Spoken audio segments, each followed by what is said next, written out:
প্রিয় বরিশালবাসী, আসসালামু আলাইকুম। মঞ্চে উপস্থিত জাতীয় নেতৃবৃন্দ এবং বাংলাদেশ জাতীয়তাবাদী দল বিএনপির সম্মানিত চেয়ারম্যান, আসসালামু আলাইকুম। প্রথমেই বলে দিয়েছে মাত্র 2 মিনিট।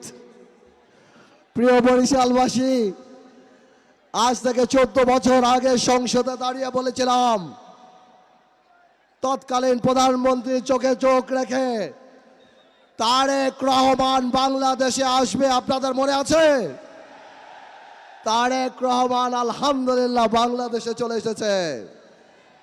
আর 7 দিন পর নির্বাচন ইনশাআল্লাহ বাংলাদেশে যতগুলি পাবলিক মিটিং জনসভায় দেখলাম, তারেক রহমান ইতিমধ্যেই বাংলাদেশের মানুষের হৃদয়ের প্রধানমন্ত্রী হয়ে গিয়েছে ইনশাআল্লাহ। এই হৃদয়ের প্রধানমন্ত্রীকে ভোলাবাসীর তরফ থেকে সবার আগে একটা দাবি জানিয়ে চাই, আমাদের হৃদয়ের প্রধানমন্ত্রী, আগামীর বাংলাদেশের প্রধানমন্ত্রী, আপনি আমাদের ভোলা বরিশাল সেতু করে দেবেন ইনশাআল্লাহ। এই ভোলাকে ইন্ডাস্ট্রিয়ালাইজেশন করতে হবে। এই ভোলায় যত বক্তব্য আসে খালি বলে ভোলার গ্যাস কিভাবে আনবো, ভোলাকে কি দিব তা কেউ বলে না।